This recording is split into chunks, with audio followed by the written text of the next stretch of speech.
One of the missions which is very close to the heart of our Prime Minister Narendra Modi is the Swachh Bharat mission, and its objective is beyond doubt laudable. To fund this nationwide campaign, the Union Budget 2015 had proposed a new levy called Swachh Bharat Cess. Initially, such a cess was to be levied only on a few taxable services. But when it was notified early this month, it was imposed on all taxable services by 0.5%. The Ministry of Finance issued several notifications and detailed FAQ to clarify several doubts raised with respect to whether it was an additional tax of 0.5% or a tax on tax and how it is to be levied under reverse charge mechanism. But one issue which continues to agitate the mind of experts, the trade and industry and all sorts of service providers is the denial of CNEVAT Credit on Swachh Bharat Cess. Some experts believe that going by the fine print of the provisions in the Finance Act 2015 and also the notifications issued by the TRU, CNEVAT Credit cannot be legally denied. The industry also feels that if the input tax credit is denied, it would add to the cost of the economy. Let me now take you to the studio where 4 experts from different sectors of the economy will be sharing their views on this burning issue. Hello and welcome to Simply inTAXicating. The Union Finance Minister Mr. Arun Jaitley is expected to mop up about little over 300 crores from the new levy of Swachh Bharat Cess in the remaining period of the current fiscal. Perhaps in the next fiscal there are certain projections that it might reach up to 10,000 crore. But such a decision of the NDA government has invited criticism from various quarters of the economy. A good number of experts feel that such a policy decision is directly in conflict with the government's commitment to the GST rollout, which is on the cards, perhaps, if you go by the statements of the Union Finance Minister. However, let's look at this. To what extent the government is really committed to it? To what extent this kind of cess, or there are multiple cesses which every taxpayer pays in India, either levied by the center or the states, it is in conflict with the GST rollout. We have 4 distinguished guests with us. We have Mr. T R Rustagi, former Joint Secretary TRU, Ministry of Finance. We have Mr. Rakesh Kumar, former member CESTAT. We have Mr. Prateek Jain, a noted indirect tax expert. And we have our popular Mr. Sridhar from Hindustan Coca. So let me start with Mr. Sridhar only. Let's have Mr. Sridhar, I would request you to articulate, or let's look at the cess first. Why cesses are levied so often? And to what extent this kind of levy is in conflict with the larger goal which we have and a long-term roadmap which we have in terms of GST. Cesses are levied generally to accommodate extra expenditure of the government for an award purpose. We have secondary and higher education cess for the purposes of education needs, which ultimately subsumed within the overall levy in the last budget. But if you look at the larger economic purpose and the conflict as such, in my view, the conflict is only because in an integrated regime, does it really stand the test? Because ultimately they remain unintegrated. So the largest issue is whether they are integrated.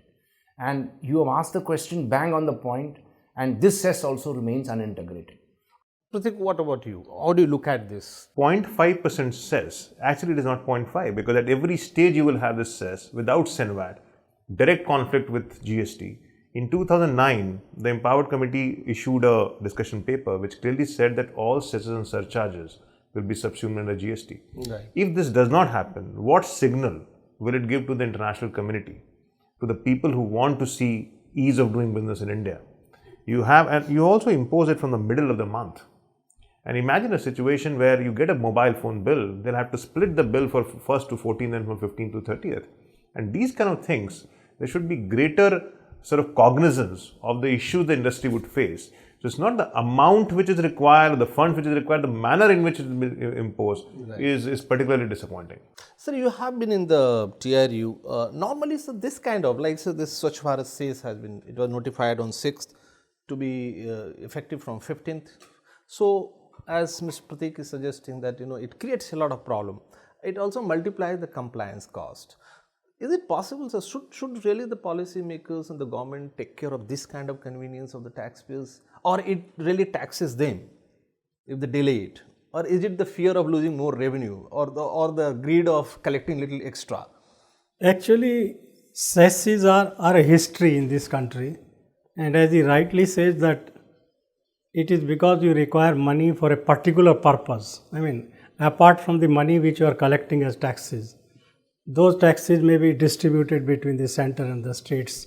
But sometimes government feels that some particular amount we require only for the central government.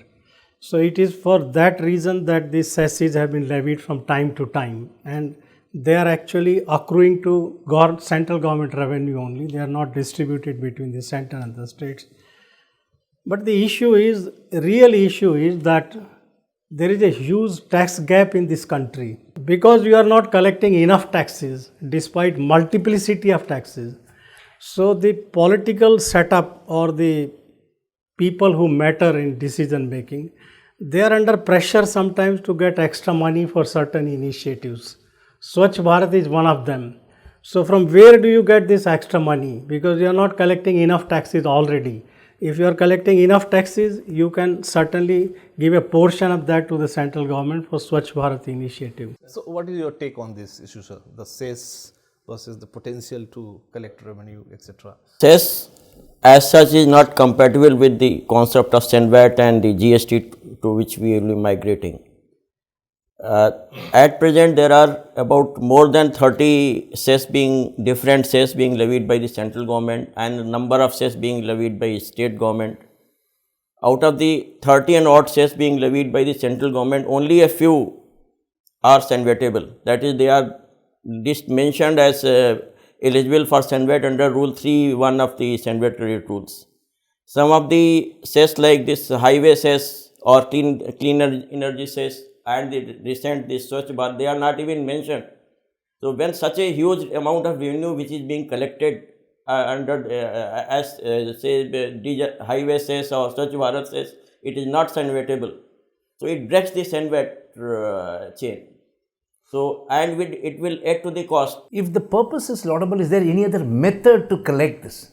I mean, that could have been another thought process if you look at it, because you add to a list of taxes and then you leave a bunch and you are on the anvil of a reform and you do not know which way to go.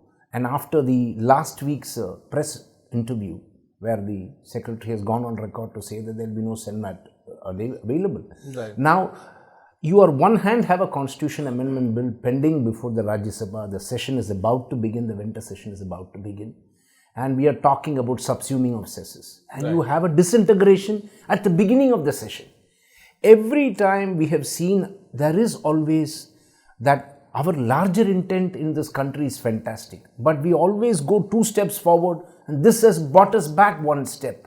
And now there is a huge conundrum as a result of this, just a week before the winter session is to start. See, the problem is that, I mean, GST is not coming immediately. I mean, they are conscious that if GST comes, then perhaps they will abolish all the cesses, including the Swachh Bharat cess also. If you look at the Constitutional Amendment Bill, the government has retained the power under Article 269 to impose cesses. So while I hope and wish that is the intention, but that's not coming out with the amendment. I think it's a very myopic view of doing things, because I think the government actually might lose money rather than gaining because of. I mean, I'll give you a small instance of telecom companies. They have huge recharge vouchers, which they have, thousands and lakhs of recharge vouchers which are there. Those recharge vouchers had to be destroyed. New recharge vouchers had to be printed. That would have taken at least 2 to 3 weeks. 2 weeks at least, to the minimum. That's mean for those 2 weeks, I'll not be able to sell those recharge vouchers.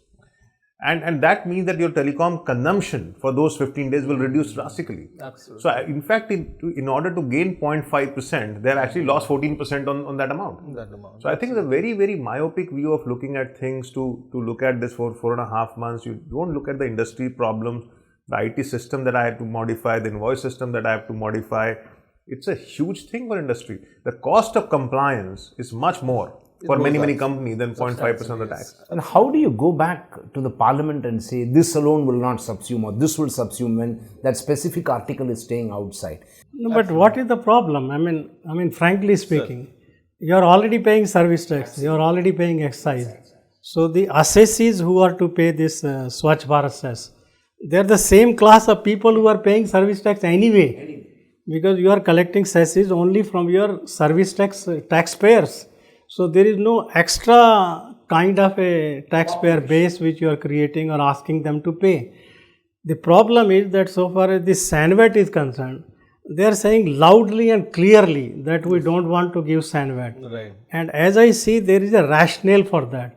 The rationale is that you are levying this Swachh Bharat Cess only on services.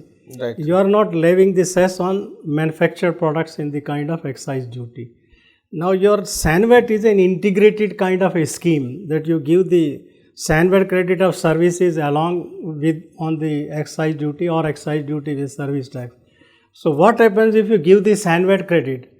Then what will happen that those who are manufacturers of excisable goods, they will take the credit of this. So the government will not get that extra money because what they get credit, they will lose in excise revenue anyway, that 0.5%. And they are conscious of the fact that though they have the power to levy at the rate of 2%, they have taken the decision only to levy at 0.5%.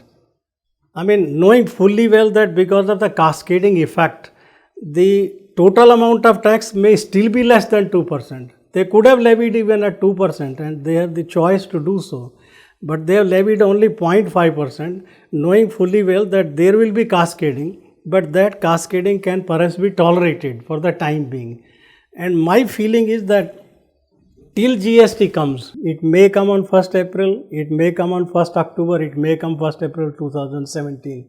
So till that time, as a stopgap arrangement, I think if they are collecting some amount of tax for Swachh Bharat, nothing wrong in that from the policy perspective point. I have a couple of points to bring. I have a slight bit of disagreement with what Mr. Rustagi said. If the logic is not to give the credit to the manufacturers, understandable. But why can't you give the credit to the service providers? Right? I mean, your 55-60% of your GDP is services, right? So that is one point. Second is that they want to collect a specific amount for a specific purpose. Will that need go away under GST?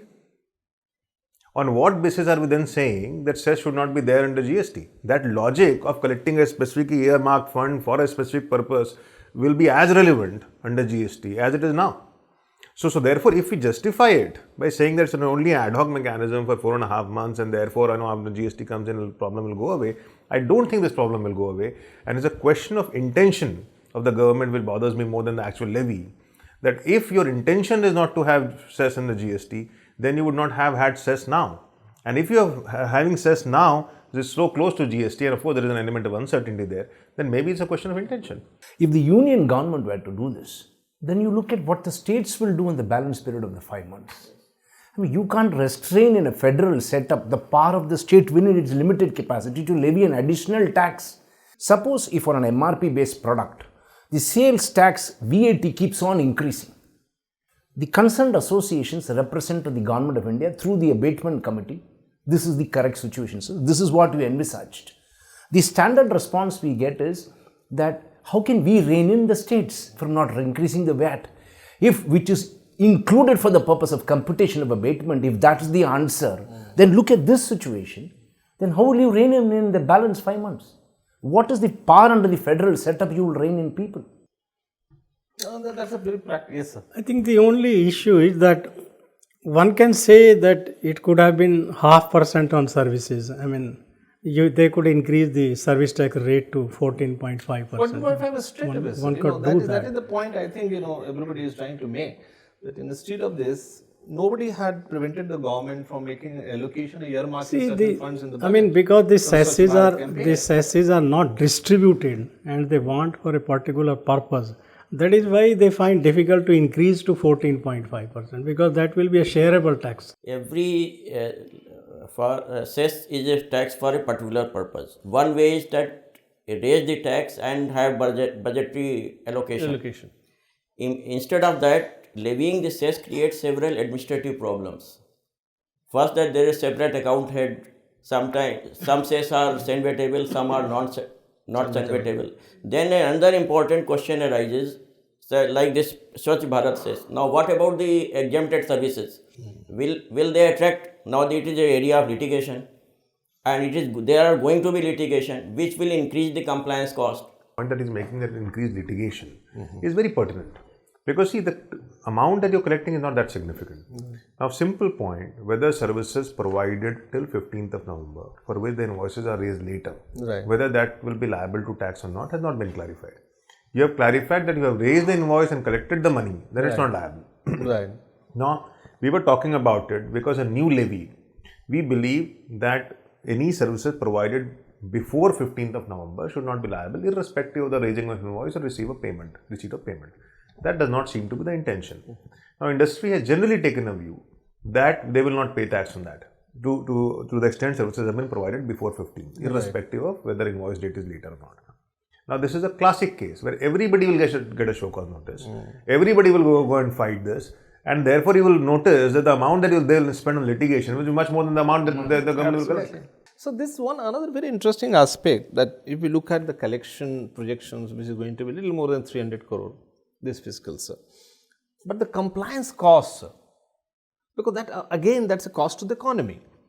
But I don't see any major compliance problem in this. So, like Prateek said, that I mean, it is only a 0.5% amount you have to put under a separate head, that's all. No, sir, that he's not talking about the 0.5%. He's talking about that it will have a multiplier effect on, for instance, ERP. One has to go through the drill of amending the entire process, raising two different kind of invoices in the same month. Like recharge coupons, one had to destroy truckloads of recharge coupons and then print another one. Small convenience, sir, of notifying it from 1st of December perhaps would have, and giving 15 or 20 days notice to the industrial trade that you gear up for this, the new cess. Maybe, sir, this kind of... You see, Shailendra, very frankly speaking, the Indian taxpayers are accustomed to lot of complications in taxes. I mean, for the last 70 years, they are accustomed. It is not a new thing for them that things just come suddenly. I mean, they are prepared for these kind of eventualities, that after 10 days, 15 days, something may come. And Swachh Bharat Cess was announced in the budget itself. It is a revenue measure. I mean, it is purely a revenue measure, nothing. So it is because of that only that they are not giving it as a sand-wettable kind of a tax. And they are very clear on that. And I also feel that if they give CNEVAT credit on the excise goods, what will happen? Half of this estimated revenue will go away in any case. That is true. No, sir. but one thing I think we can even, to add to what Prateek says, is, for example, on where the deemed liability is on the service receiver. Now, let's take a classic case. In India, we have always treated the transport sector with special gloves, if I were to say, with special gloves. Now, for this portion, as the receiver of the service, the entire industry, whether it be small, medium, large, big, large, super large, they will pay this. Now, on those kind of services, some element of credit could have been given, where you take in and at least remit on them, if not the full manufacturing integration. Because all that is really looked at is the collection aspect of 3,800 crores. But if you look at what damage it is doing to the fabric, because we always look at how do we get over the current situation. Since there is no CNEVAT on this number of cess, Right. do they not increase lead to cascading effect? It will, sir, certainly. So ultimately, it will increase. It will add to the cost of the economy, Yes, sir, cost the of the overall. economy. Certainly, sir, that will happen. So, but better as alternative sir is suggested, raise it's a the pure tax. revenue measure. Yes. Right. But that means that the exchequers, normally they should not look at the overall, the cost to the economy, the inflation, the cascading, the so many other dimensions, which generally tend to hurt the economy as such. Because ultimately the government has to take a holistic picture. They have a vision. They are going for this rapid economic growth, trying to go up beyond 8%, etc. So looking at all those aspects, unless the business is geared up, business is prepared, some kind of, this kind of, at least the compliance costs, if not the tax part, for a noble purpose, a laudable purpose, industries, everybody in society, every individual, industry, business, everybody is willing to contribute. But somehow the compliance side of it, sir, that is the additional. As I see it, perhaps they are waiting for the GST to come. If GST had come, perhaps they might not have notified, because it comes into picture only after you issue a notification. If you don't issue a notification, there are so many taxes which are imposed by Parliament, but they actually effectively they are not collected sometimes, because you don't issue a notification for collecting. Right. So the very I think the larger point is, as a part of government, the government has to do many things. They have to do education, they have to do healthcare, they have to do Swachh Bharat, they have to do several other things. As a government, they have to do thousands of other things. Does it mean, why have we chosen for Swachh Bharat this cess and not for healthcare?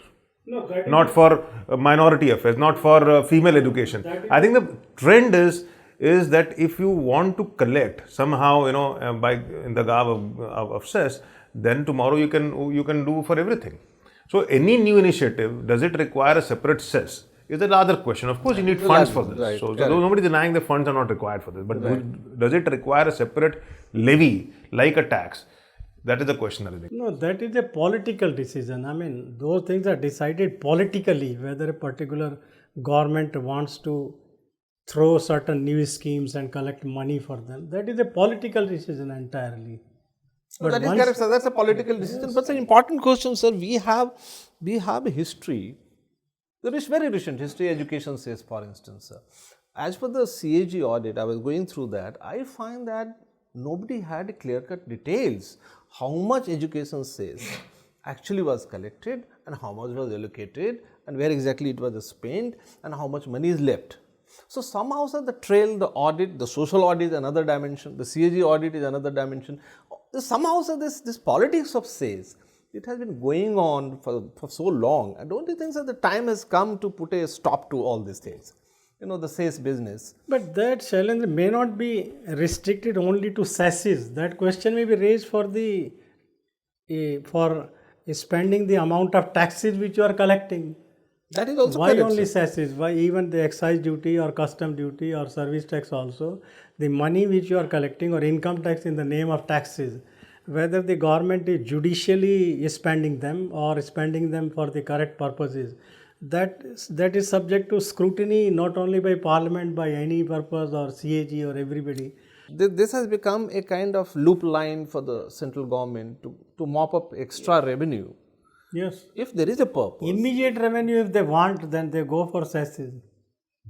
Right, sir. That is the point which everybody is trying to make. That if there is a laudable That is what purpose, I said, that because of the huge tax gap, if the taxes collected are enough for you, you don't go for this kind of schemes at all. And also what also happens, Shailendra, is that once the cess is done away with, still it keeps haunting you because the lag effect. The classic example is education cess. What has happened is till 31st of May, there is education cess lying in the books.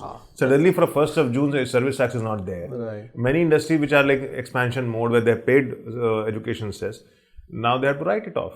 And they've asked for a clarification as to what do you do with that. So I think I have got on this lag effect another example. I think this example needs to be demonstrated. Sometimes we make the theoretically a discussion, it doesn't come out well. The classic case is sugar cess, Shailendra. Now, sugar cess is levied by the government. Until today, now, if you are buying sugar in the state of Karnataka, after the abolition of additional excise duty, it is subject matter of local levy. Okay. Now, there are 5-6 states which are levying VAT on sugar. The VAT is levied on the value, so therefore it includes the sugar cess. Now, I'll now point out the anomaly. CNEVAT is the central pool of credit. State VAT, we call it ITC. Right. That's the only jargon difference. Correct. You get a VAT of 5% or 4% as the case may be on the sugar cess, but at the center I don't get the sugar cess. It's like saying I don't get the credit for the mother tax, but for the daughter tax or the son tax, I get the credit in the state. Right. Now, are we not creating, this is exactly the lag effect which I would like to point out by way of, these lags keep happening. And even prior to the time it was abolished, there was an education cess and a higher education cess on the sugar cess. People were taking credit on the higher education cess and cess on the sugar cess, and subsequently the government abolished it through notification, because it was pointed out that you are giving credit for this which is the subsequent effect, but for the first effect you are not giving credit. I mean, so it's not for the sake of theoretically saying somebody should not do this or do that. Once you create an unintegrated levy, you cannot prevent a lag unless you consciously identify the lag and cut it out at the source itself by way of a systematic notification at the beginning of the levy.